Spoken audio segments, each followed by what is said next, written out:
आगे नहीं बढ़ सकता। और इसीलिए हमें वो ट्रेनिंग का पहला पहला पॉइंट, हमें सुनना पड़ेगा। हमें सुनना पड़ेगा। अगर हम सुनने के लिए तैयार नहीं, ये सुनना, सुनना, सुनना, अर्थात श्रवण करना, धम्म श्रवण करना महत्वपूर्ण है। जब तक हम धम्म श्रवण करने के लिए तैयार नहीं होंगे, तो हमें धम्म कैसा पता चलेगा, बुद्ध कैसा पता चलेगा, बुद्ध क्या है क्या पता चलेगा। किसको कहते हैं बुद्ध, पता ही नहीं चलेगा। सुनना पड़ेगा, फिर सुनने के बाद में उस वक्त चिंतन करना पड़ेगा कि ऐसा ही क्यों कहा। सुनने का बड़ा महत्व है। तो इसीलिए इसको श्रुत कहते हैं, श्रुत। और ये श्रुतमय, जब तक हम सुनेंगे नहीं तो उसके ऊपर चिंतन नहीं कर सकते। तो इसीलिए सुनना महत्वपूर्ण है। और इसीलिए कहते हैं कि काले न धम्म श्रवणम, काले न धम्म श्रवणम। लेकिन हमने सुना क्या, 22 प्रतिज्ञा बाबा साहब ने दी। हमने सुना क्या, हमने पढ़ना है ना सुनना। उस समय सुनते थे, उस समय पढ़ाई के लिए लोगों के पास में उस समय ज्ञान नहीं था। उस समय मतलब पढ़ाई थी कि नहीं थी, लेकिन तो सुनते थे, कानों से सुनते थे, इसलिए श्रवण कहा है। आजकल वही श्रवण, सुनना और पढ़ना, हम किताबें पढ़ना चाहिए, है ना। किताबें नहीं पढ़ेंगे तो हमें पता कैसा चलेगा कि ये बात यहाँ कही है। लेकिन बाबा साहब ने जो 22 प्रतिज्ञा दी, तो हमने उसको पढ़े या सुने हैं क्या, देखना है। एक बार ऐसा ही हुआ था कि एक वो जो मछली मारने के लिए अपना एक लकड़ी, लकड़ी में कुछ चारा लगाता है, वो कुछ भी इसमें, उसको क्या बोलते हैं, वो मछली का चारा रहता है वो। और ऐसा नदी में डालता है या ऐसा समंदर में डालता है और मछली पकड़ता है। उसमें क्या होता है उसको क्या पता नहीं, लकड़ी मारने का लकड़ी का क्या नाम है उसका, हमारे इधर डंगनी होते, डंगनी, लेकिन उधर क्या कहते पता नहीं। तो लकड़ी को, एक छोटा सा एक कीड़ा रहता है वो, जो ऐसा रेंगने वाला अमीबा समान, अमीबा समान रहता है ऐसा। उसको भी क्या बोलते हैं उसको, कीड़े को, उसको चारा, उसका मछली के चारा, वो एक ऐसा गल रहता है, उसमें चिपका देते और वो डालते नदी में। तो मछली खाने के लिए आते तो मछली उसमें नड्डे में लटक जाता वो गल, और वो फिर खींच उसको लेता है इधर। नागरत्नाचे हम्म। गांडूळ बोलते, गांडूळ गांडूळ। अच्छा अच्छा, जो भी है ठीक है ठीक। गांडूळ बोलते। सारे सारे, हाँ, जो मेरे को नहीं मालूम था लेकिन उसको, तो उससे मछलियां पकड़ते कि नहीं। तो एक ऐसा ही लड़का मछली पकड़ने के लिए, मतलब एक आदमी मछली पकड़ने के लिए नदी में जा रहा था। और मछली पकड़ने के लिए सुबह निकला, सुबह 4 बजे निकला, सुबह सुबह 4 बजे निकला अपना वो लकड़ी लेकर, और मछली मारने के लिए। तो रास्ते में उसको थोड़ा ठोकर लगी, तो ठोकर लगी तो क्या है, तो उसने देखा कि कुछ तो भी थैली है, छोटी सी थैली है, बैग है छोटी सी, पिशवी, जिसको पिशवी कहते हैं। पहले जो बटवा टाइप का, छोटा छोटा बटवा टाइप का रहता था लोगों का ऐसा। तो उसने वो उठाया, अरे ये तो अच्छा बटवा है करके सोचा, और वो अपना साथ में लेकर चला गया नदी, नदी में। अब वो नदी में गया तो वहां अपना लकड़ी डाली उसमें मछली मारने के लिए, और उसमें मछली आ ही नहीं रही थी। तो उसको कैसा करेंगे, तो टाइम पास उसको लगा अपने को ये जो थैली मिली, पिशवी मिली, तो उसको ऐसा हाथ डाल के, तो ये तो पत्थर टाइप का लग रहा है ऐसा। तो ये पत्थर टाइप का है, तो उसने क्या किया, वो थैली में से ये पत्थर निकालता, छोटा छोटा था इतना इतना, निकालता था और नदी में फेंक देता था। और अपना टाइम पास कर रहा, 4 बजे, 4:30 बजे से वो अपना, रात थी, अंधेरा था, दिखाई नहीं दे रहा था। तो उसको वो पिछू ऐसा बाजू में रखा, और अपना उसमें से एक पत्थर निकालता था, छोटा सा कंखर, और वो नदी में डाल देता था। ऐसे करते करते थोड़ा सा पाव फूटने लगी, मछली तो आई नहीं है। तो आखिर में वो पिछू में के जो पत्थर थे, छोटे छोटे जो टुकड़े थे, कंकड़ टाइप के, वो आखिरी का एक हाथ में लगा, उसको हाथ में, तो जैसा उसने सोचा अरे ये तो आखिरी है, इसके बाद भी पीछे खाली होगी, तो ऐसा देखता है तो झटका के, तो हाथ में जब देखता तो एकदम उसको लगा, अरे ये तो हीरा है। हाँ, हीरा है, और मैंने अभी तक हीरे फेंक दिए। और फिर पछताने लगा, एक हीरा उसके हाथ में आया, और वही फेंकने वाला था, लेकिन उसने देखा कि अरे ये हीरा है। और पीछवी भर तक हीरे थे वो, पत्थर समझकर उसने एक एक एक एक नदी में फेंक दिया, और एक हीरा बच गया कम से कम, लेकिन उसको बड़ा पछतावा हुआ। कहने का मतलब हमारा जीवन भी ऐसा ही है। हमारा आयुष्य हम ऐसा ही बर्बाद कर रहे हैं। अंधेरे में पत्थर के समान हम फेंक रहे हैं, और एक एक दिन हमारा आयुष्य कम होते जा रहा, और हमें वो हमारा इतना वो हीरे का समान जीवन है हमारा। बुद्ध तो इसमें छुपा हुआ है, लेकिन हम वो हीरे के मुताबिक हम भी अपना जीवन का एक एक क्षण, एक एक दिन, एक एक महीना, एक एक साल ऐसे ही हम गवा दे रहे हैं। हाँ, क्या क्षण की कीमत क्या है? कीमत कहते हैं ना, कितनी कीमत है क्षण की। लेकिन हमने ऐसे कितने क्षण संसार में गंवा दिए हैं, ऐसे पत्थर फेंके। हाँ, राग में, द्वेष में, मोह में, चिड़चिड़ा चिड़चिड़ाहट, है ना, छल कपट करने में अपना आयुष्य पूरा बर्बाद किया। क्योंकि सुनने का टाइम ही नहीं रहता ना। कब सुनेंगे? सुनने का समय नहीं रहता है, टाइम पास करते हैं। टाइम पास करने के लिए हीरे जैसी जीवन हम गंवा देते हैं। तो इसलिए सुनने का कितना महत्व है। बुद्ध ने इसलिए तो कहा है, महामंगल सूत्र ने क्या कहते हैं? काले न धम्म सवनम, काले न धम्म साकच्छा। अपने पास उचित समय पर हम उचित समय पर धम्म श्रवण करना चाहिए। उचित समय पर चर्चा, धम्म चर्चा करनी चाहिए। लेकिन हम उचित समय हमारे पास रहता ही नहीं।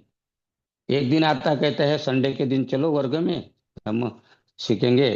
तो अरे एक सप्ताह भर तो काम करते, 6 दिन तक लगातार मर मर के काम करते। एक दिन मिलता है तो थोड़ा सा घर में रहेंगे कुछ, कोई आते मेहमान को मिलेंगे, कहीं जाएंगे घूमने, बाजार जाएंगे, घूमेंगे फिरेंगे। तो हम हमारे पास में समय ही नहीं कहते, क्योंकि उस दिन घूमने का रहता कहते।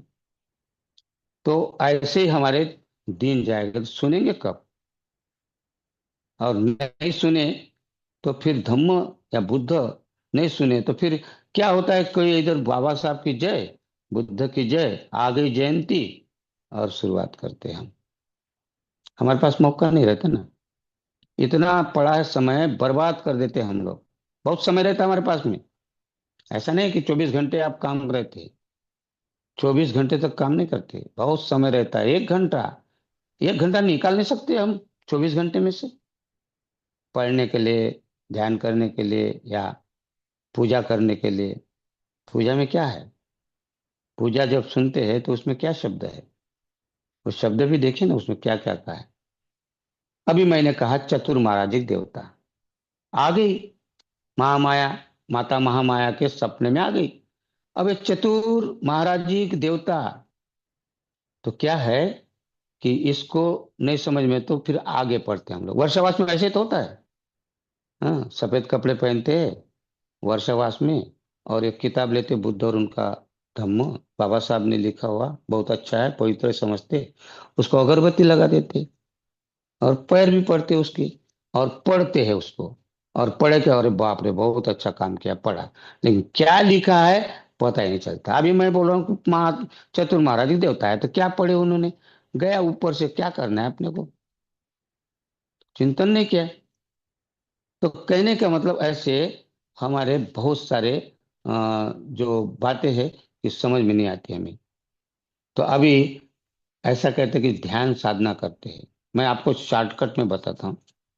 ध्यान साधना करते आनापान सती से शुरुआत होती है, और यही आनापान सती में हमारे 5 अड़थड़े होते हैं, 5 बाधाएं होती हैं हमारे।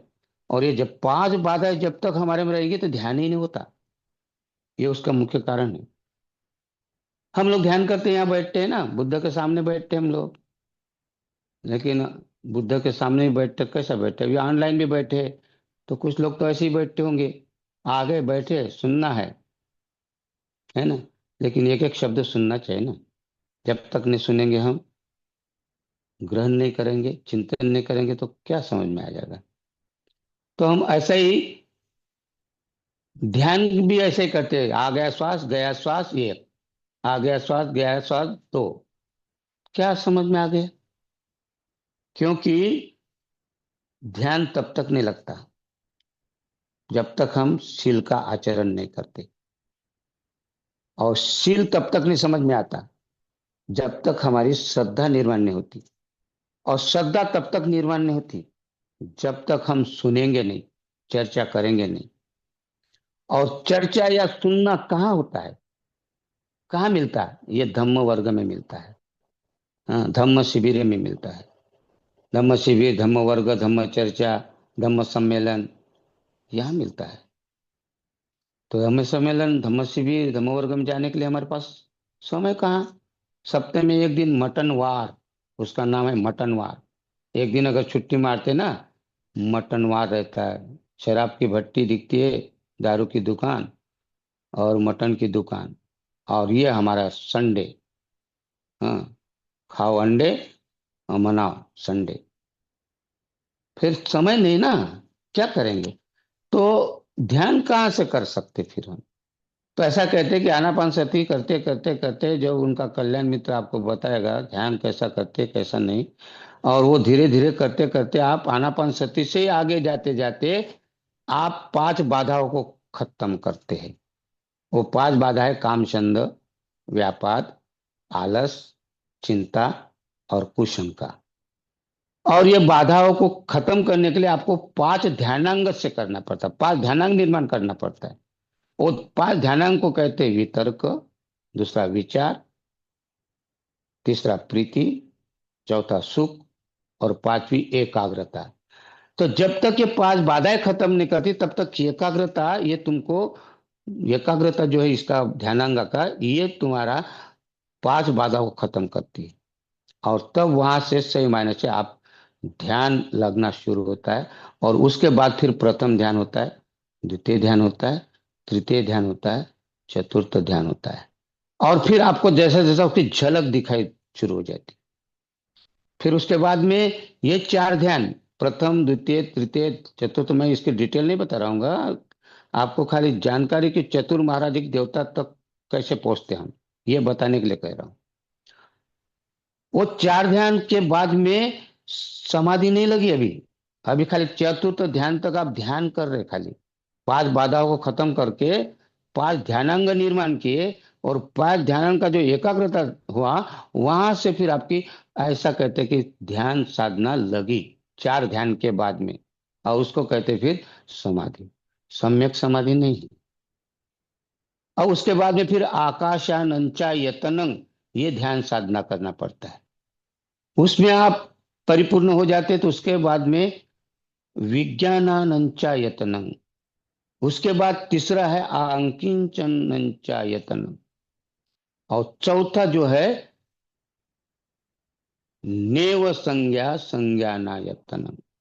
ये 4, आकाशात से लेकर नेव संज्ञाना तक 4, और ये प्रथम ध्यान 4, ये 4 और 4, इसको 8 समापति कहा गया है। ये 8 समापति में जब आप परिपूर्णता प्राप्त करते हैं, तब तब आपको पदवी मिलती, उपाधि मिलती। तो वहां जिस प्रकार का ध्यान साधना और आप ऊंचा जाते उधर, तो उस प्रकार के उनको नाम दिए गए हैं। जैसे हम लोग एमबीबीएस करने के बाद में, एमबीबीएस डॉक्टर होता है खाली, एमबीबीएस डॉक्टर है ना वो, एक पहली स्टेप है। उसके बाद उनको लगता है कि मुझे और चाइल्ड स्पेशलिस्ट बनना है, मुझे स्किन, चमड़ी का डॉक्टर बनना है, या मुझे दांत का डॉक्टर, या क्या बोलते हो, बोन स्पेशलिस्ट, हड्डी के डॉक्टर बनना है। तो अलग अलग स्पेशलिस्ट बन सकते हैं। तो ऐसे ही इसमें ही फिर जिस प्रकार का करते, तो इसमें भी ऐसी प्रकार के वो नाम है। तो इसको कहते हैं 6 प्रकार के देवता के नाम दिए उसको, तो नाम दिया देवता। तो उसका नाम है चतुर महाराजिक देवता। पहली देवता है जिसको कहते हैं, ये ध्यान के प्राप्ति के बाद में उधर जाओगे तो चतुर महाराजिक है। फिर उसके बाद यामा है। फिर उसके बाद तुषित देवलोक है। यामा देवलोक, तुषित देवलोक, चतुर महाराजिक देवलोक, हाँ, निर्माण रति देवलोक।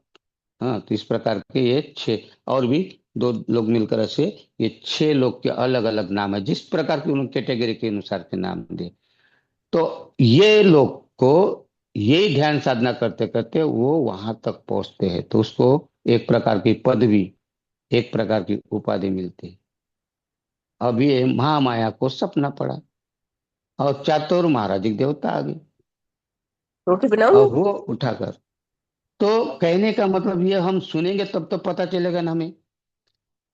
हमारे स्वयं से भी हो सकता है, डाउट भी हो सकता है, लेकिन डाउट दूर हो सकता है कि नहीं सुनने से। लेकिन हम लोग वहां चिंतन नहीं करते, और फिर बोलते कहाँ से लाए रे बुद्ध धर्म में देवता, कहाँ से आ गए। हाँ, ये उसके बाद आपको अच्छा भी दिखाई देता है, आपको चमत्कार जिसके दिव्य चक्षु कहते हैं। और ध्यान साधना, वो सम्यक समाधि नहीं गई अभी आपकी, वहां से शुरुआत हुई सम्यक समाधि, समापत्ति के बाद में।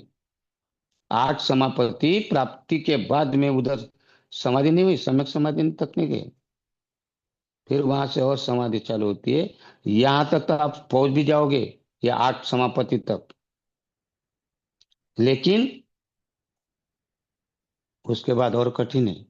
बहुत से लोग यहाँ से वापस आ गए, क्योंकि चक्षु खुल जाता है ना, दिव्य चक्षु, और उनको बाहर का दिखाई देता है, बॉम्बे में क्या चल रहा है, या अभी आप दिल्ली में, मैं यहाँ बैठा हूँ, रायपुर से देखते देखते दिल्ली में क्या हो रहा है ये देख सकता हूँ उसमें।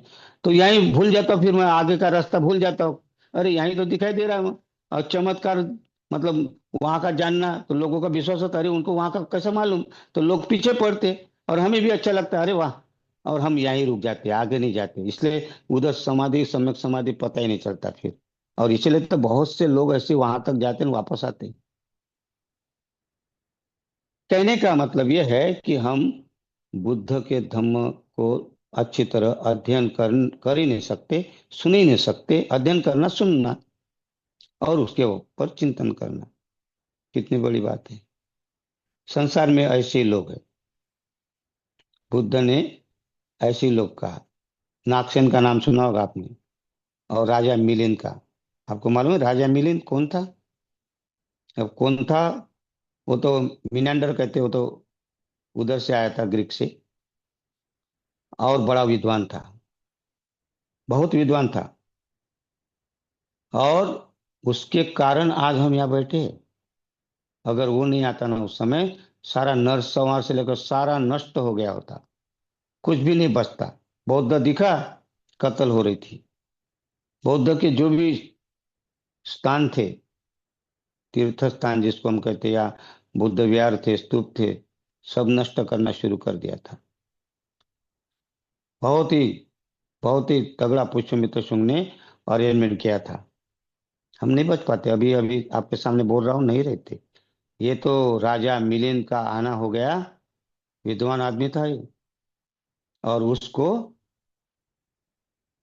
नागसेन, भंते नागसेन ने उसको वाद विवाद में जीत लिया।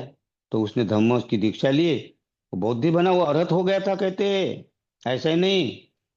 अब उन्होंने उन्होंने ही अपने वाइसराय भेजकर मथुरा, काशी, बनारस, हाँ यूपी में जितने भी थे, हाहाकार हो रहा था, सारे भारत भर में उसने अपने वाइसराय भेजे, सैनिक भेजे, सेना भेजे, तब जाके बुद्ध धर्म बचा। क्योंकि ये पहले बौद्ध बना। इतना बड़ा महान मिलिंद राजा था।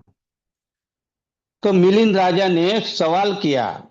ऐसे बहुत सारे सवाल किए, आपको अगर मालूम होगा तो, बहुत से, अगर उनका ग्रंथ देखेंगे ना, मिलिंद प्रश्न, तो उसमें बहुत सारा, वो तो मिलिंद प्रश्न थोड़ा सा कुछ कम भी है, उसमें कुछ पढ़ने छूट भी गए शायद, कुछ प्रश्न, बहुत सारे प्रश्न थे उसमें। मेरे ख्याल से 304, 304, 304 ऐसे कुछ क्वेश्चन थे। अभी हमारे सामने इतने है कि नहीं पता नहीं। तो उसमें से एक प्रश्न पूछा था उन्होंने, मिलिंद राजा ने नागसेन को। नागसेन ने उत्तर दिया। नागसेन बहुत ही होशियार भारत थे। वो नागसेन ने जब उसको वाद विवाद में हरा दिया, तब जाकर राजा मिलिंद ने ये काम किया। तो कितना बड़ा है, देखिए। तो उन्होंने कहाँ से पढ़ा? सुनना चाहिए हमको, सुनेंगे तब तो हमें पता चलेगा, उसके प्रश्न के उत्तर मिलेंगे अपने को। अगर नहीं सुनेंगे तो। बहुत बड़े प्रश्न किए, बुद्ध की पूजा क्यों करते, बुद्ध स्वीकार करते क्या, ये सवाल है। और ऐसे ही नहीं तो बहुत सारे जानवरों के उदाहरण देकर, पक्षियों के उदाहरण देकर, धरती का उदाहरण देकर, हाँ, नक्षत्र के उदाहरण देकर, तार, जितने भी उदाहरण देकर, उपमा देकर समझाने की कोशिश की उन्होंने बुद्ध धर्म को। कितना महान काम किया। तो हमको देखना चाहिए। तो बुद्ध सुनने के लिए क्या है कि उसमें एक ऐसा सवाल पूछा मिलिंद राजा ने सुनने के लिए। तो नागसेन ने उत्तर दिया कि इस संसार में घड़े के समान, मट्टी के मड़के के समान लोग हैं। क्या कहा है? मड़का, मट्टी का मड़का बनता है ना, घड़ा, जिसको मट्टी का घड़ा कहते हैं हम लोग, जिसमें पानी पीते थे। आजकल तो फ्रिज आ गया हमारे पास में, क्या कहते हो, तो फिल्टर आ गया, बहुत सारा कुछ आ गया। लेकिन पहले तो घड़े में ही पानी पीते थे ना, कुम्हार के द्वारा बनाया गया घड़ा। तो उस घड़े का उदाहरण देकर नागसेन समझाते कि इस संसार में घड़े के समान लोग हैं। तो जैसा पहला घड़ा है वो उल्टा घड़ा है, और उल्टे घड़े में पानी अगर डालोगे तो कहाँ जाएगा? जमीन में जाएगा, घड़े में नहीं जाएगा, क्योंकि उल्टा है ना। तो संसार में ऐसे ही लोग हैं, कहते हैं वो उल्टे घड़े के समान। और संसार की तो बात छोड़ो, बहुत बड़ा संसार है। भारत के बौद्धों की बात कर रहा हूं मैं, भारत के बौद्धों की बात। जो बौद्ध कहते हैं अपने आप को, आम्बेडकर जयंती आती तो देखना कैसा तमाशा होता है। हाँ, सफेद कपड़े पहनते, एक हाथ में झंडा रहता है, नीला झंडा, पंचशील झंडा, और एक हाथ में दारू की बोतल, शराब की बोतल रहती है, और बाबा साहब की जय कहते। अम्बेडकर जयंती में आपको नजारा देखते होंगे आप लोग, कैसा लगता होगा। बाबा साहब ने आजीवन ना बीड़ी पी ना ताड़ी पी। बाबा साहब ने, मेरे बाबा ने आजीवन ना बीड़ी पी ना ताड़ी पी, और ये बोतल खोलते हैं। हम्म। मेरे बाबा ने आजीवन ना ताड़ी पी ना बीड़ी पी, और ये शराब की बोतल खोलते हैं। अरे लानत है ऐसे लोगों को इस अन्याय पर कि जिस जुबा से जय भीम बोलते हैं, जय भीम का बदनाम करते हैं लोग। ये लोग उल्टे खड़े वाले लोग, उल्टा खड़ा है ये, बौद्ध को कहते हैं। लेकिन उसमें बौद्ध क्या है, धम्म क्या है, बाबा साहब बोधिसत्व क्या है, कोई पता नहीं। ये उल्टे घड़े के समान लोग अपने संसार में, संसार की छोड़ भारत में देखेंगे, और अपने आप को बौद्ध कहते हैं।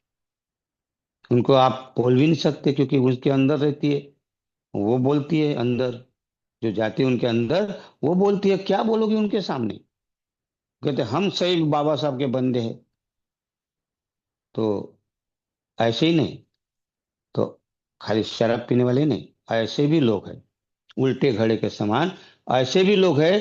बुद्ध क्या है, बाबा साहब की प्रतिज्ञा क्या है, कोई मतलब नहीं रहती। सहूलत ले रहे हैं, डॉक्टर बन गए, इंजीनियर बन गए, वकील बन गए, मैजिस्ट्रेट, जज, सभी सभी पदवी मिले, बहुत सारा। लेकिन उल्टे घड़े के समान है। उनके घर में जाकर पहले हमारा घर देखो, हमें क्या करना है यार, हमारे बच्चों को सिखाना है, पहले पढ़ाना है। हाँ, कल का जमाना जो था भूल जाते, और अपने घर में रहते, बाहर निकलते नहीं। बुद्ध क्या है, धम्म क्या है, समझ में नहीं आता। लेकिन ये भी आगे मैं बताऊंगा कि क्या होता है। लेकिन कितनी विडंबना है, कहाँ सुनते लोग। ऐसे बहुत से लोग हैं कि सुनते ही नहीं, पढ़ते ही नहीं, उनसे कोई सरोकार नहीं रहता, बस अपना घर है, गया, कोई आ गया दान मांगे तो दान दिए तो दिए, नहीं दिए तो नहीं दिए। तो एक आदमी अगर प्रभावी है, कोई अच्छा है, तो उसका नाम के लिए दे दो, जान दो, बला टाल दो। लेकिन उसको उससे कोई मतलब नहीं रहता, ना कोई धर्म से मतलब रहता। बुद्ध से बहुत दूर है। क्या समझेंगे? हाँ, अगर कोई त्योहार आता है, कोई आबा बाबा निकलता है, कोई और दूसरे कोई चंदा मांगने के लिए को आते, हाँ, गणेश जी का चंदा दो, माता एकादशी का चंदा दो, हाँ, कोई और भी मरी माया मेसका माया का चंदा दो, हाँ, पहले देते, पहले दे जाकर देंगे। उनको लगता है कि अरे बाबा इनका प्रभाव है ना, देना पड़ेगा। ऐसे उल्टे घड़े वाले लोग हैं। बाबा साहब ने बुद्ध के तरफ ले गया, बिल्कुल क्यों ले गए बुद्ध के तरफ बाबा साहब? बिल्कुल उनको कोई इससे सरोकार नहीं रहता। कोई जरूरत ही नहीं पड़ती उनको। कितनी बेइज्जती होती है। हाँ, हम लोग को ऐसा लगता क्या लोग है, बाबा साहब के नाम से रोटी खा रहे हैं। तो गाना तो लिखा है एक ने मराठी में, मराठी में एक गाना लिखा मनोज राजा कवाल ने, कि तुम खाते उस घर, जो तुम खाते उस रोटी पर बाबा साहब का सही है, सिग्नेचर है।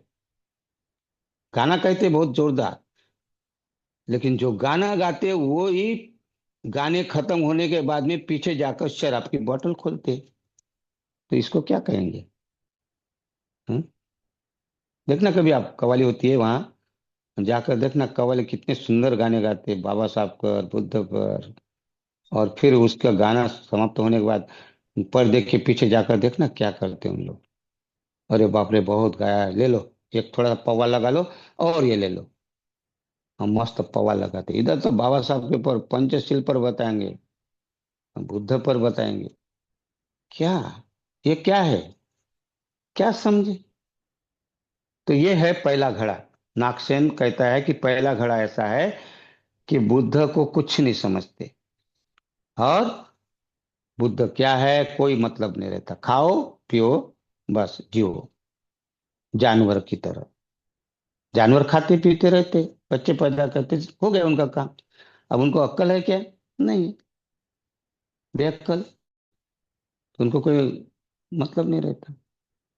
ऐसा ही ये जानवर के समान जीने वाले लोग, पहला घड़ा।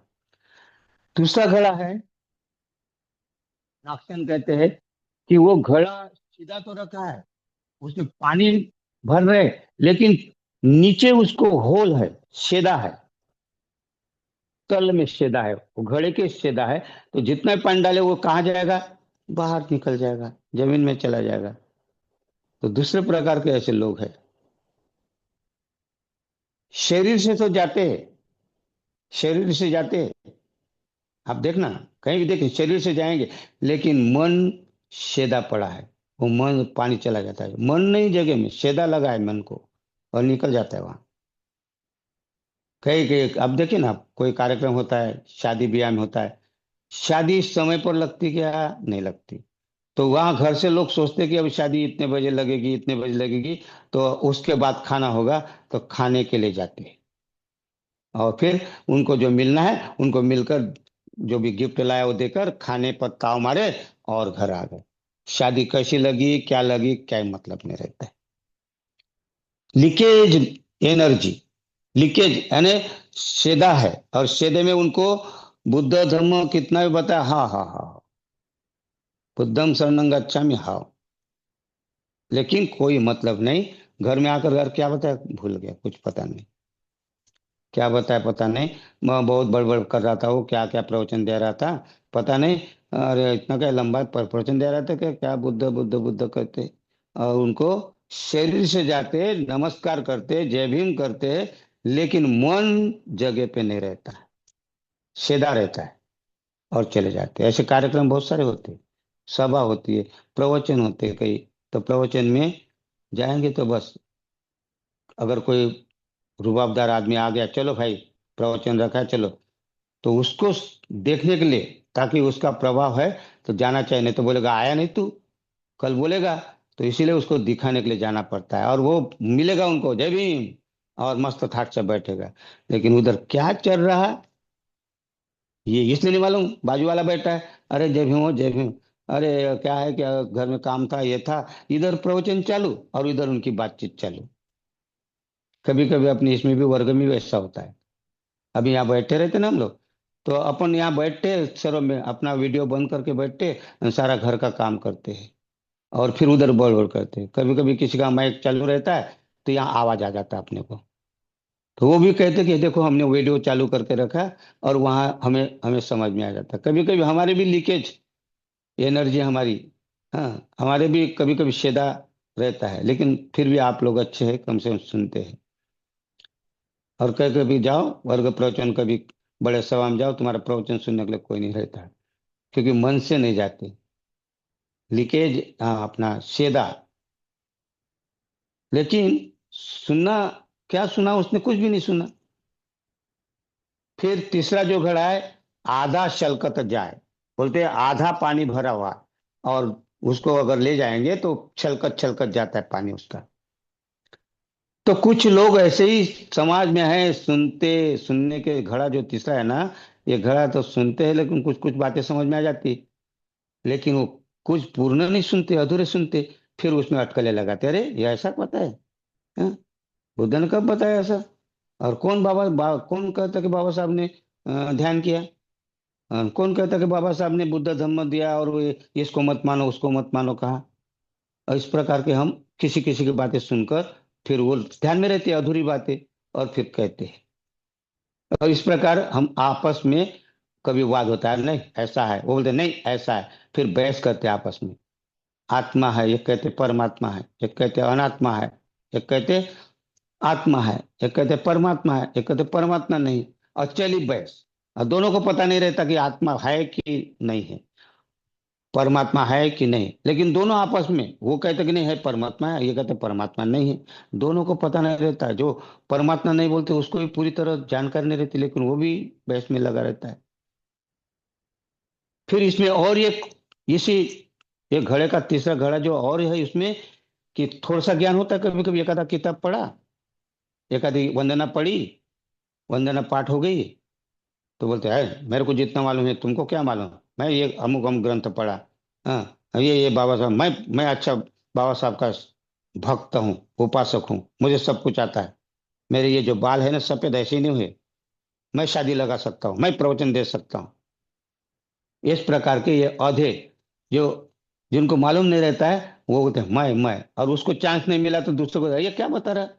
हाँ, इसको क्या आता है? ऐसा है क्या? कभी कभी उदाहरण के लिए मैं एक आधे शादी में बता रहा, एक शादी में गया था, शादी में जाकर शादी लगाया।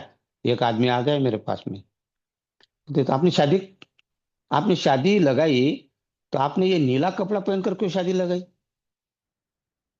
आपको कभी शादी लगाना आता है? आप कभी शादियां लगाए? कितनी शादी लगाए आपने? हाँ, कभी ये नीले कपड़े में शादी लगी जाती है? सफेद कपड़े पहनना पड़ता है, बाबा साहब ने कहा सफेद कपड़े पहनो। हाँ, तुम शादी नीले कपड़े, तुमको कौन कौन दिया अधिकार पहन? मैं बोला ऐसा, ये नीला कपड़ा और सफेद कपड़ा इससे क्या शादी लगा? हाँ, तुमको धर्म ही मालूम नहीं, धर्म के बारे में मालूम नहीं, तुम शादी लगाने जा रहे हो। उतने में उसका जो, मैं बता नहीं बोल ही रहा था, तो उसका जो लड़की का बाप आ गया, अरे छोड़ो जो, जब जब बोले चलो चलो छोड़ दो, बोले साहब ब्रह्मचारी चलो चलो चलो इधर। फिर उधर जाकर, अरे यही भी शादी लगाता ना, बोले उसको गुस्सा आया होगा, बोले। मैं बोला ठीक है शादी लगाता ठीक है, लेकिन वो बोला नीले कपड़े में जाने दो ना कर। तो फिर वो उनको मेरे को भगा दिया, नहीं तो उसको बोलता, मैं कुछ भी बता देता, लेकिन बताने का चांस ही नहीं दिया। तो कहने का मतलब क्या है कि आदमी के अंदर कितना, मतलब कितने पड़े हैं हम लोग नीले। अब शादी लगाने से नीले कपड़े में क्यों लगाए, सफेद कपड़े में क्यों नहीं लगाए? लटक गए कि नहीं? ये आधा चल करके थोड़ा सा ज्ञान रहता है। इसलिए कहते हैं कि आजकल के लंगड़े मंजिल चढ़वाने लगे, आजकल के लंगड़े मंजिल चढ़वाने लगे, और अंधे रास्ता दिखलाने लगे। जिन्हें ढंग से त्रिशरण पंचशील आता नहीं, वो बाबा का मिशन चलाने लगे। इसको कहते हैं आधा छल कत जाए पानी। ऐसे बहुत सारे लोग हैं, मैं बोलता हूँ बोलने का चांस नहीं। नेता लोग ऐसे ही रहते, नेता लोग को क्या आता है? एक नेता आ गया था मेरे पास में, बोले मेरा प्रवचन रखा है उन लोगों ने, मैं डॉक्टर हूँ, डॉक्टर थे मेरे को मालूम है, तो प्रवचन रखा है, तो आप कुछ मेरे को पंचशील के बारे में बताओ। पंचशील के बारे में क्या बताओ? नहीं नहीं बताओ ना पंचशील के बारे में। पंचशील तो है ना, बोला। अब मैं तो झूठ नहीं बोल सकता, तो उनको बता दिया ये पांच रंग का, इसका इसका अर्थ ये है। अरे यह है कि इसका अर्थ? हाँ, मेरे को तो मालूम ही नहीं था, बोले। कितना अच्छा बताया, बोले आपने। और उसने लिख लिया था सब, और जाकर उसने उसने प्रवचन दिया। बताओ।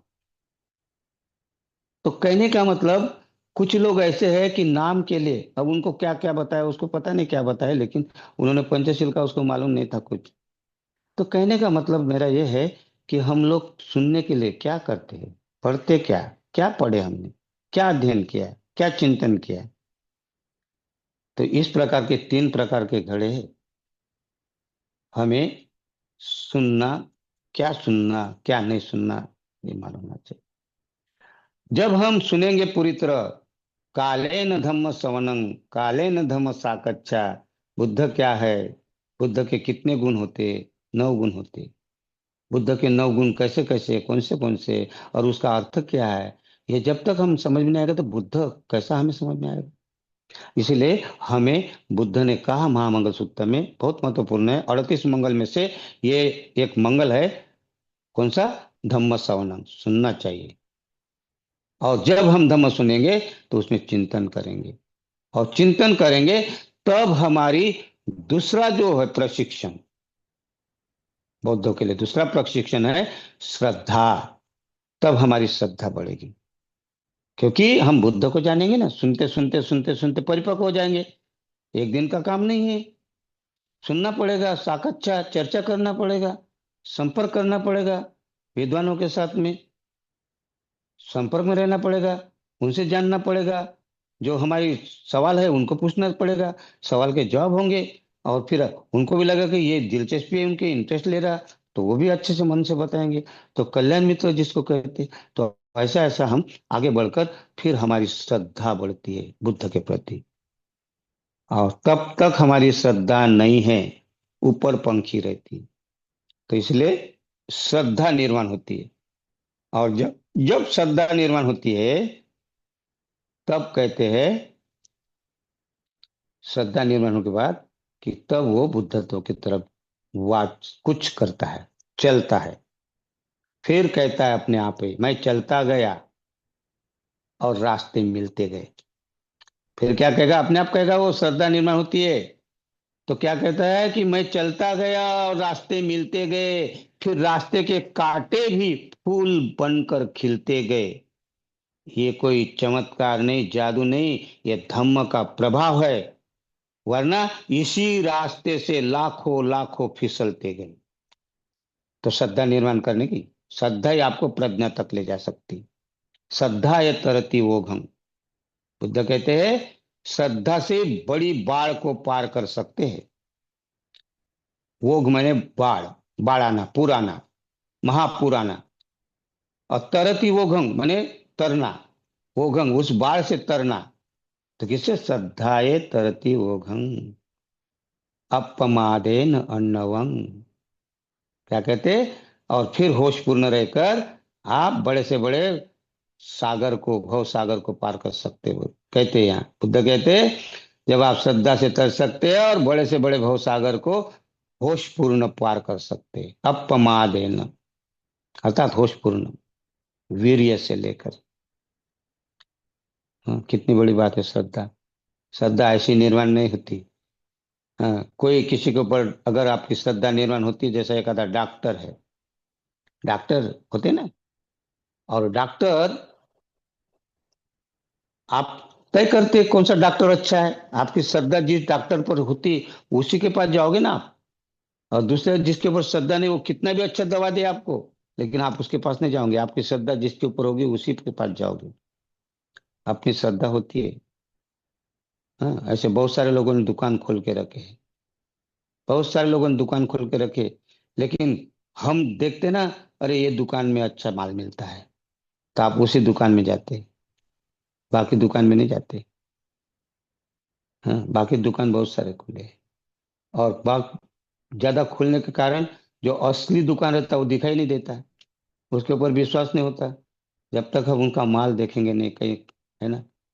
तो बुद्ध का धम्म भी ऐसा ही है। हाँ, श्रद्धा तब बढ़ेगी कि जब बुद्ध को जानेंगे, धम्म को जानेंगे। तो श्रद्धा निर्माण करने के लिए हमें श्रवण करना पड़ेगा। तो श्रद्धा निर्माण तब होगी कि बुद्ध क्या है। फिर यहाँ आती है इति पिसो भगवा अरहं सम्मा संबुद्ध। ये सब 9 गुण है उसमें। एक एक गुण को जब समझेंगे आप, तब आपको लगेगा कि हाँ, ये ऐसे बुद्ध है क्या। फिर आपकी श्रद्धा बढ़ेगी। फिर धम्म के 6 गुण है। स्वाख्यातो भगवता धम्मो संदीप्तिको अकालिको ये पश्चिको पनाइको पच्चतंग वेदितव्यो व्यवहित। ये 6 गुण है। फिर इनको समझेंगे ये कैसे गुण है। फिर संग वंदना में 9 गुण है। फिर कहेंगे आप क्या कहेंगे? संगो विशुद्धो वरदक्षिणीयो। श्रद्धा बढ़ने के बाद बोला, हाँ, बुद्ध के बारे में, यो सन्निसिन्नो वरबोधि मूले मारंग ससेनंग महति विजित्वा संबोधि मागच्छि अनंत यानो लोकुत्तमोत्तम पन्मामि बुद्धं। तब कहेंगे कि जिसने यो सन्निसिन्नो वरबोधि मूले, बोधि वृक्ष के नीचे बैठकर आए हुए, बोधि वृक्ष के नीचे बैठकर आए हुए मार्ग को जिसने पस्त कर दिया, नष्ट कर दिया, भ्रष्ट कर दिया, किसने? जिसने, उस बुद्ध को मैं नमन करता हूं। फिर कहेंगे अट्ठंगिको आर्य पथो जैनानंग, इस संसार में आर्य अष्टांगिक मार्ग के सिवा दूसरा मार्ग नहीं। अट्ठंगिको आर्य पथो जनांग, आर्य श्रेष्ठ मार्ग है। मोक्ष पेवसा को मग, मुक्ति के लिए, दुख से मुक्त करने वाले मार्ग है। धम्म यं संति करो पनितो, धम्म के अनुसार चलेंगे तो मन शांत होगा, शांति प्राप्त हो जाएगी। धम्म संति करो पनितो नियानिको तंग, और तब मैं ऐसे धम्म को नमस्कार करता हूँ। फिर कहोगे संग विशुद्धो वर दक्षिण्यो, कितना अच्छा संग है कि विशुद्ध मार्ग पर चल रहा है। संगो विशुद्धो वर दक्षिण्यो, दान देने लायक है ऐसा संग कि जो विशुद्धि मार्ग पर चल रहा है। संगो विशुद्धो वर दक्षिण्यो, अपने आप को शुद्ध कर दिया संग ने, वो संग को दान देने लायक ऐसा संग है। संगो विशुद्ध वरदक्षिण्यो, संत इंद्रियो सब मल पहिनो, सभी प्रकार के मल को नष्ट कर दिया और अपने इंद्रियों को शांत कर दिया। अपने इंद्रियों को, जो इंद्रिय है, शांत कर दिया। संत इंद्रियो माने शांत कर दिया इंद्रियों को। संत इंद्रियो सब मल, मल माने सभी प्रकार के मल, गंदगी, सभी प्रकार के राग देश मोह मान शंका दुष्टि, इस प्रकार सबको क्या कर दिया? नष्ट कर दिया। सब मल पहिनो, नष्ट कर दिया, भगा दिया, दूर कर दिया। संत इंद्रियो सब मल पहिनो, गुने हीने के समदीपतो, जिस प्रकार एक प्रकाश, एक दीपक प्रकाश करता है अंधेरे में, इस प्रकार ये संग क्या कहता है? प्रकाश करता है, प्रकाशित हो जाता है। संगो विशुद्ध वर दक्षिण संतीन्द्र सबमल पहनो, गुने हीने की गुणवान, जिस प्रकार सागर में 8 गुण होते हैं, इस प्रकार ये संग में भी 8 गुण होते हैं। गुने हीने की समदीप्तो, और इस गुणों से वो प्रकाशित होता है और लोगों को प्रकाशित करता है। गुने हीने की समदीपतो अनासवोतम पनवामी संगम, जिसने अपने सारे आश्रव को नष्ट कर दिया, ऐसे संग को मैं प्रणाम करता हूँ, नमन करता हूँ। तो ये है श्रद्धा। तब तक श्रद्धा नहीं निर्माण। और जैसी श्रद्धा निर्माण हो गई आपकी, तब आप, मुझे क्या करना है? तो निश्चित ही मुझे संघ में पदार्पण करना है, निश्चित ही मुझे धम्म जानकर धम्म अनुसार चलना है, और निश्चित ही मुझे बुद्धत्व प्राप्त करना है। ये मन में बात उठती है, और यहाँ अधिष्ठान कहते हैं इसको। और तब आप यहाँ अधिष्ठान करते हैं, मतलब सील की तरफ बढ़ते। तो तीसरी जो ट्रेनिंग है, सील की ट्रेनिंग है, सील का ट्रेनिंग। तो पहला सुनना, श्रवण करना। दूसरा श्रद्धा निर्माण करना, क्योंकि सुनने से श्रद्धा निर्माण हुई, और श्रद्धा निर्माण से आप सील की तरफ बढ़ जाते हैं। तो तीसरा जो है, सीलवान बनता है आदमी। तो सील के लिए वो ट्रेनिंग लेता है कि मुझे कौन सा सील लेना है, क्योंकि श्रद्धा बढ़ गई अभी। अभी तो श्रद्धा बढ़ी तो सील नहीं है अभी, लेकिन अभी मुझे क्या करना है, तो कल्याण मित्र बताएगा, तभी आपको सील देता हूं। कोई भंते कहेगा कि अभी सील ले ग्रहण कर, अभी तक तेरे को पता नहीं था, लेकिन अभी सील ग्रहण कर। और 6 महीने तक उसको चेक करता है, और फिर वो सीलवान बनता है। तो सील कौन था? कौन सा सील? सीलेन सुगतियंती, सीलेन भोग संपदा, सीलेन निबुतियंती, तस्मा शीलं विशोधय। तो बुद्ध कहते हैं, सील से ही सुगति की तरफ जा सकते हो। सील से ही आपके घर में भोग संपदा है, अनेक प्रकार का ऐश्वर्य निर्माण हो सकते हैं। आप फिर दरिद्र नहीं रह सकते। आपको कहाँ से भी ईमानदारी से कमाओगे, कैसे भी पैसा कैसा आएगा, और कितना अच्छा रहता घर, सारी सुविधा घर में मिल सकती है आपको। भौतिक सुविधा मिल सकती भोग संपदा भोगने के लिए सिलवान आदमी से। बुद्ध कहते हैं कि सुगति की तरफ जाते हो आप सील से। न, क्या कहते हैं, न शोभनते, क्या, इसमें एक गाथा और आती है, शोभनते व न राजानो, शोभनते व न राजानो मुत्तामणि विभूषिता। क्या कहते? शोभनते व न राजानो, भी क्या कहते हैं, एक राजा शोभायमान इतना शोभायमान नहीं होता जितने हीरे जवाहरात मानिक मोती पहनकर भी रहता है, मुकुट भी लगाता है, कान में हाथ में सब सोना चांदी जवाहरात से इतना सजावान रहता है, लेकिन फिर भी वो शोभायमान नहीं रहता। क्या कहते, शोभनते व न राजा नो मुत्तामणि। मुत्तामणि हीरे मोती मानिक मोती से कितना भी रहा, कितना भी पहनने धारण किए तो भी वो इतना शोभायमान नहीं। यथा यथा शोभंती यथा शोभंती अतीत यथा शोभंती अतीत शील भूषण भूषिता। जितना एक अतिथि अर्थात एक जितना एक मनुष्य शील से, क्या कहते हैं, शील से, शील भूषण भूषित, जिससे शील से जितना वो शोभायमान दिखाई देता है एक मनुष्य, उतना राजा भी कितना भी जौहरत पहने वो शोभायमान नहीं होता। इतना शील का महत्व बताया है। शील गंधो अयं गंधो, क्या कहते हैं, शील गंधो अयं गंधो कुतो नाम भविष्यति। क्या कहते हैं, शील गंधो अयं गंधो कुतो नाम भविष्यति। क्या इस संसार में शील से बड़ी कोई सुगंध है? ना, कोई बड़ी सुगंध नहीं। न पुष्पगंधो पाट न पुष्पगंधो पटिवात मेति न चंदनं तगरंग मल्लिका वा। चाहे चंदन की, तगर की, चंपा चमेली की, कमल पुष्प की, जिसकी भी सुगंध हो, ये सुगंध फीकी है। न पुष्पगंधो पटिवात मेति, ये जो चंदन है, तगर है, चंपा चमेली की सुगंध है, तो पटिवात मेति, जो हवा के विरुद्ध दिशा में नहीं जा सकती वो, जिधर हवा है उधर ही जा सकती। पटी न पुष्पगंधो, ये पुष्पों की सुगंध हवा के विरुद्ध में नहीं जाती। यो तो शीलगंधो पटिवात में थी, और शील की गंध हवा की दिशा में तो दिशा में, लेकिन हवा के विरुद्ध दिशा में भी शील की गंध फैलती है। तो इतना शील का महत्व क्या, इसलिए वो कहते हैं शीलेन सुगतियंती, शीलेन भोग संपदा, शीलेन निबुत्तियंती। निर्वाण प्राप्त कर सकते, मुक्त हो सकते, कहते बुद्ध।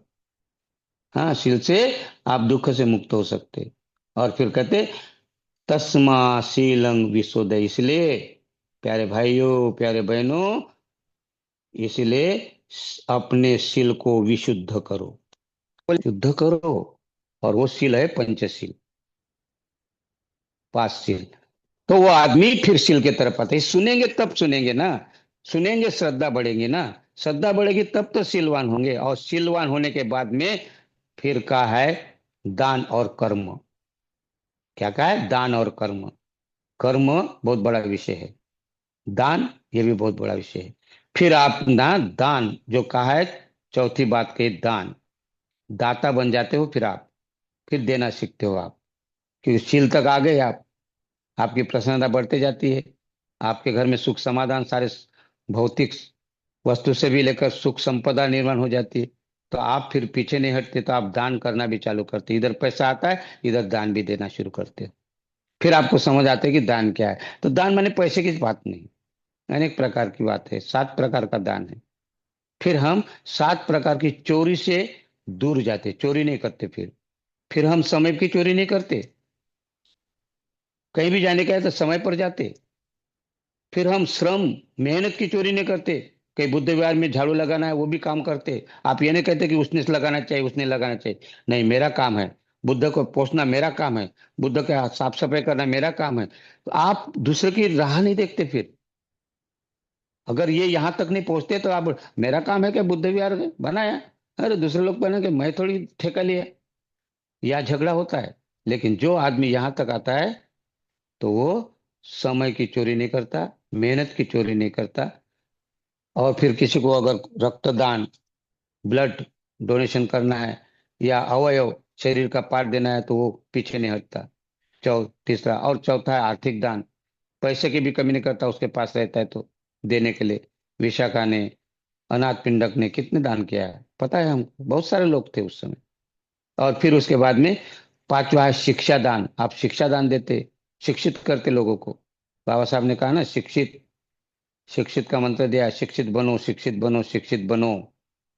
शिक्षा ये शेरनी का दूध है, अगर जो कोई इसको पीता है वो दहाड़े बगैर नहीं रह सकता। इसलिए इसलिए सीखो सीखो सीखो।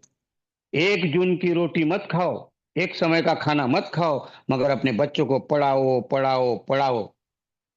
जो अनपढ़ है उसको शिक्षित करो, जो शिक्षित है उनको सुशिक्षित करो, जो सुशिक्षित है उसको संस्कारित करो, जो संस्कारित है उनको सुसंस्कारित करो, और जो संस्कार सुसंस्कृत होंगे उन्हीं को विधानसभा में लोकसभा में भेजो, तभी तुम्हारे देश की तरक्की है। ये बाबा साहब कहते हैं।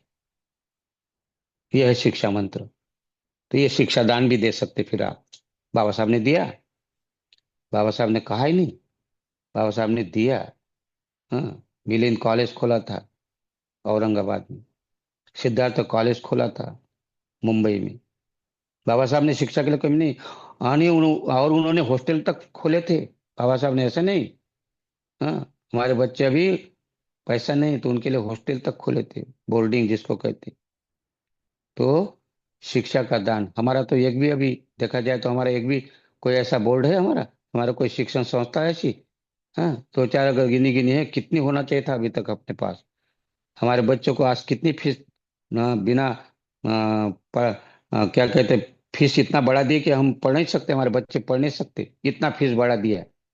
कहाँ दे सकते? अगर याद करिए, अगर उस समय बाबा साहब ने जो मंत्र दिया था शिक्षा, शिक्षा का, उस समय अगर हमारे लोग दान इकट्ठा करके पैसा करके अपने अपने स्कूल खोलते, तो अपने स्कूल रहते, अपने कॉलेज रहते, अपने बच्चे वहां पढ़ते, शिक्षा का भी। लेकिन अभी देखते तो हम दूसरे के भरोसे, और आजकल कोचिंग का जमाना है, कहाँ मिलेगा? तो इसलिए शिक्षा की चोरी करते हैं हम, दान करना चाहिए तो। फिर उसके बाद अभयदान। लोग ना, अभयदान का मतलब भयभीत लोग है संसार में, इस भारत में तो बहुत भयभीत है। उसको अभय दान देने के लिए कोई नहीं आ रहा सामने। सुप्रीम कोर्ट में बैठे हमारे बड़े बड़े, हमारे समाज का कोई बैठा है, बोलते वहां, लेकिन क्या कर रहा है वहां? हाँ? किसको अभय दान दे रहा है वहां? बैठा है वहां।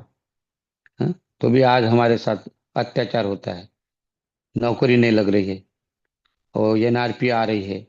क्या क्या रहे, कौन करेगा इसके लिए? किसको अभय दान? ये तो सामाजिक अभय दान है, लेकिन धार्मिक में तो और भी। हाँ, कितना भूत प्रेत के नाम से डरा देते, कौन दाता? भय, अभय अभय मुद्रा है बुद्ध की, अंधविश्वास से दूर करने के लिए अभय मुद्रा है, और इसीलिए अभय दान। कोई मांत्रिक नहीं, कोई पूजा पाठ नहीं, कोई कुछ नहीं। हाँ, गंडा ताविद तुम्हें बचाता नहीं है, गंडा ताविद नहीं रहे रक्षक, ये सब भक्षक है। लेकिन हम उनके आहारी होते, उनको बाहर निकलने के लिए कौन बताएगा? तो हमें बताना है। हम जब तक नहीं बताएंगे तो हमें कैसा पता चलेगा? और उसके बाद में है धम्मदान। सबसे सातवां दान है धम्मदान, और ये सबसे श्रेष्ठ दान है। जैसा मैं आपको बता रहा हूँ, ये धम्मदान है। आप भी ऐसा लोगों को बताएंगे, वो धम्मदान होगा। लोगों को बाहर करेंगे, दुख से मुक्त करेंगे, धार्मिकता अंधविश्वास से दूर करेंगे, सही धर्म क्या है, सही धम्म क्या है बताएंगे। तो ये धम्मं सब्बदानं धम्म दानं जिनाति, सब्ब रसं धम्म रसो जिनाति, सब्ब रति धम्म रति जिनाति। बुद्ध कहते हैं सबंजय दुखं जिनाति। दुख से मुक्त करने का है तो धम्म दान कीजिए। तो ये दान, और ये दान करने के लिए कर्म काम, कर्म, तो कर्म सिद्धांत बहुत बड़ा है, हम कभी और देखा है यहाँ पहले, और कभी देखेंगे। और फिर पांचवी बात है प्रज्ञा। पांचवी ट्रेनिंग है प्रज्ञा की। तो पहली ट्रेनिंग क्या है? सुनना, श्रवण करना। दूसरी ट्रेनिंग है श्रद्धा। तीसरी ट्रेनिंग है शिक्षा, शील। और चौथी ट्रेनिंग है दान और कर्म। और पांचवी ट्रेनिंग है प्रज्ञा। तब आपके अंदर प्रज्ञा निर्माण होगी। कब? ये सब करते करते करते प्रज्ञा निर्माण होगी। तो प्रज्ञा निर्माण होने के लिए आपको यहाँ क्या करना पड़ेगा? शीलवान बने ना आप, तब आप यहाँ ध्यान करना शुरू करेंगे। नत्थी झानंग अपयस्स, पय्या नत्थी अशायतो। बुद्ध कहते हैं नत्थी झानंग अपयस्स, अपयस्स, प्रज्ञा नहीं, अपयस्स माने प्रज्ञा नहीं। क्यों? नत्थी, अगर जहां ध्यान नहीं वहां प्रज्ञा नहीं, और जहां प्रज्ञा नहीं वहां ध्यान नहीं। तो इसलिए प्रज्ञा निर्माण करने के लिए ध्यान करना पड़ेगा। और यहां से तुम्हारा ध्यान लगेगा, तो मैंने बोला प्रज्ञा निर्माण होती है, तो धीरे धीरे प्रज्ञा निर्माण होगी, तो आपके सर्व कर्म कांड से दूर हो जाएंगे आप। और हम सभी कर्म कांड से दूर हो जाएंगे। तो प्रज्ञा 3 प्रकार की होती। तो वही आ गई पहली प्रज्ञा, कौन सी? सुनना। तो हम सुनना पड़ेगा, तो इसको श्रुतमय प्रज्ञा कहा है। अगर नहीं सुनेंगे तो हमें आगे कैसे बढ़ेंगे? तो दूसरी चित्तामय प्रज्ञा है, उसको चिंतनमय प्रज्ञा कहते हैं। चित्ता पाली में कहते हैं चितामय पहिया। पहला है सूतमय पहिया, दूसरे चितामय पहिया, तीसरे भावनामय पहिया। तो पहली पहिया सूत मैंने सुनना। अगर जब तक सुनेंगे नहीं तो चिंतन नहीं करेंगे, और चिंतन करने के बाद में दूसरी चिंतन चितामय प्रज्ञा, और चिंतन करने के बाद फिर है भावनामय प्रज्ञा। भावनामय प्रज्ञा मतलब क्या है? तो भावनामय प्रज्ञा माने क्या कहते हैं? इम्प्लीटेशन, उसको कहते हैं प्रयोग। हम प्रयोग करें, कृति करें।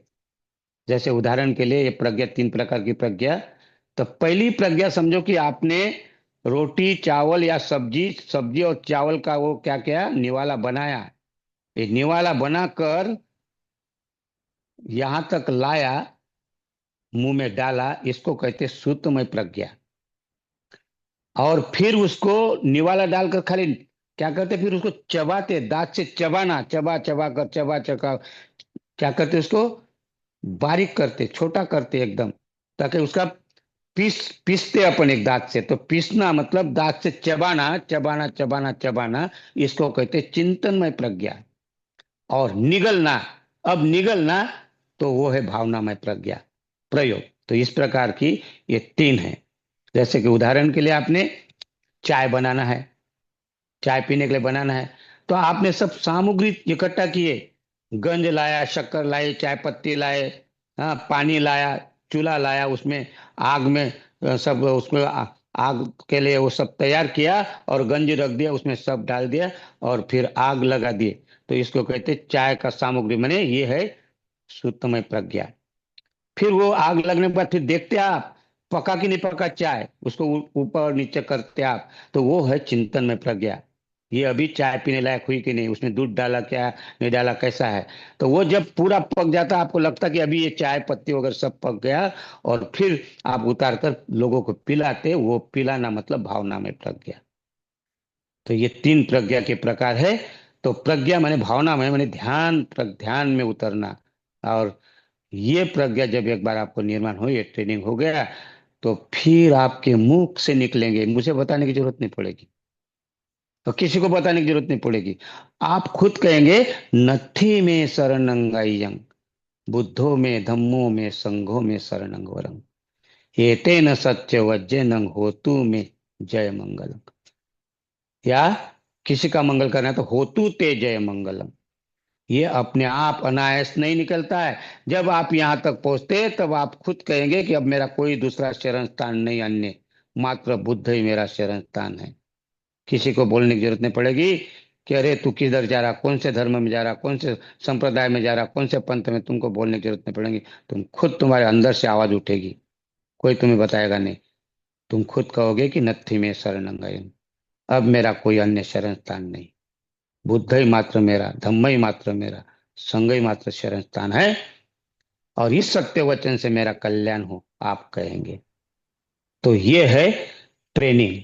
और ये 5 ट्रेनिंग जब किसी को देते हैं, कोई भिक्षु भिक्षु ही देता था उस समय, और तब उन्होंने इसमें ट्रेनिंग में पूर्ण होता है, तब उसको उपासक कहा जाता था। अभी तक उपासक नहीं कहा उसको। ये ट्रेनिंग में जब तक निपुण नहीं होता, 6 महीने तक उसको अपने ऑब्जर्वेशन में रखता है।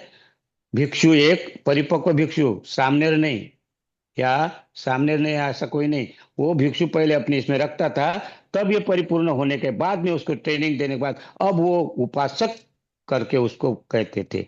अभी तक उपासक नहीं था वो, साधारण गृहस्थ हो, बौद्ध भी नहीं है, बौद्ध के लिए भी पंचशील है, लेकिन ये ट्रेनिंग में अगर परिपूर्ण होता है तो उसको उपासक। और उसको 4 महीने में 4 उपासक, हाँ, 4 दिन, 2 अष्टमी, एक अमावस्या और एक पूर्णिमा, ये 4 दिन उनको ये अष्ट उपोषद पालन करना पड़ता है। ये शीलों का पालन करना पड़ता था उसको, उपवास ही नहीं, सफेद कपड़े पहनना ही नहीं है। तो ये ट्रेनिंग लेकर ये उपवास धारण करता 4 महीने के 4 दिन। ये काटेकोर, हाँ, लगन से पालन, अधिष्ठान कहते हैं उसको, काटेकोर पालन में अधिष्ठान करता है 4 दिन। और तब उसको उपासक, भिक्षु उसको दीक्षा देते कि ये उपासक है। अब हमें देखना है कि हम उपासक है कि नहीं है। फिर उसके अंदर 5 गुण निर्माण हो जाते हैं। और वो 5 गुण कौन से है, हम अगली बार देखने की कोशिश करेंगे। तो हमें ध्यान देना है कि हमें ये 5 ट्रेनिंग को परिपूर्ण करना है। तो पहला पहला कौन सा है, सुनना। दूसरा है, सुनना माने श्रवण करना। दूसरा है श्रद्धा निर्माण करना। तीसरा है शील का पालन करना, शीलवान बनना। चौथा है दाता बनना, दान दाता बनना। और दान दाता के लिए कर्म अच्छे होना चाहिए, अच्छे कर्म। और पांचवा है प्रज्ञा निर्माण करना। और प्रज्ञा निर्माण अगर हो गई तो आप समझो कि आप नत्थि में शरणंगयम आप कहेंगे। तो आज के इस अवसर पर मैंने, आषाढ़ पूर्णिमा के अवसर पर ऐसे उपासक बनते थे बुद्ध के काल में, सम्राट अशोक के काल में। लेकिन कालांतर में ये भूल गए। और भूलने के बाद में आज कोई भी बौद्ध बनता है, अपने आप को बौद्ध बनता है, वो बौद्ध नहीं है। वो बौद्ध भी नहीं, उपासक भी नहीं। उपासक बनना पड़ता है। बुद्ध का धम्म है, बौद्ध बनना पड़ता है, बुद्ध बनना पड़ता है। जन्म से कोई बुद्ध नहीं होता, बौद्ध नहीं होता, है ना। जन्म से नहीं होता, बनना पड़ता है, प्रोसेस में आना पड़ता है। और ठीक यही प्रोसेस पूज्य भंते उर्गेन संघ रक्षिता ने हमें दी है। हमें बौद्ध बनने के लिए सबसे पहले सहायक होते हैं। सहायक को उसको हमारे साथ में, धर्मचारी के साथ में रहकर 6 महीने तक उनको ऑब्जर्वेशन में रखते हैं और उनको कहते कि आपको क्या क्या करना है। तो उनको 3 घोषणाएं देते कि मैं बौद्ध हूँ, ये एक घोषणा देते उसको। तो मैं बौद्ध कैसा हूँ ये सिखाते हैं। उसके बाद में मैं पंचशील का पालन करूंगा। और फिर मैं अन्य किसी भी तरफ ध्यान न देते हुए खाली बुद्ध धम्म संघ के ऊपर ही ध्यान केंद्रित करूंगा। इस प्रकार का 3 ट्रेनिंग, ये 3 घोषणा देने के बाद में ऐसा लगता धर्मचारी को ये अभी धम्म मित्र बनने लायक है, तब उनको धम्म मित्र बनाते, अर्थात उपासक बनाते। पहले उपासक बनाते थे, अभी धम्म मित्र माने उपासक बनाते हैं। वो ट्रेनिंग होता है। फिर आगे फिर उनको और भी ट्रेनिंग देकर फिर धर्मचारी के प्रोसेस में फिर वो अलग और आगे आगे चलता है। तो इस प्रकार पूज्य भंते उर्गेन संघ रक्षित का कितना हम पर उपकार है। कितना, ऐसा नहीं कि उन्होंने एक लाइन पर लगा दिया कि किस प्रकार का धम्म मित्र होता है, किस प्रकार का धर्मचारी होता है, कैसा आगे बढ़ना चाहिए। हाँ, पहले कैसा बौद्ध था और आज उपासक, कल का उपासक आज धम्म मित्र धम्मचारी कैसा होता है। इस प्रकार एक प्रकार के ट्रेनिंग में हमको ढालना शुरू कर दिया पूज्य भंते उर्गेन संरक्षिता। उनको मैं खूब खूब पुण्यानुमोदन करता हूँ, क्योंकि अगर वो नहीं मिलते तो आज मैं यहाँ बैठा नहीं होता। खूब खूब पुण्यानुमोदन उनका। और आप सभी ने आज सुना, आपका फिर से मैं पुण्यानुमोदन करता हूँ, आपका सभी का अभिनंदन करता हूँ। सबको मैत्रीपूर्ण जय भीम,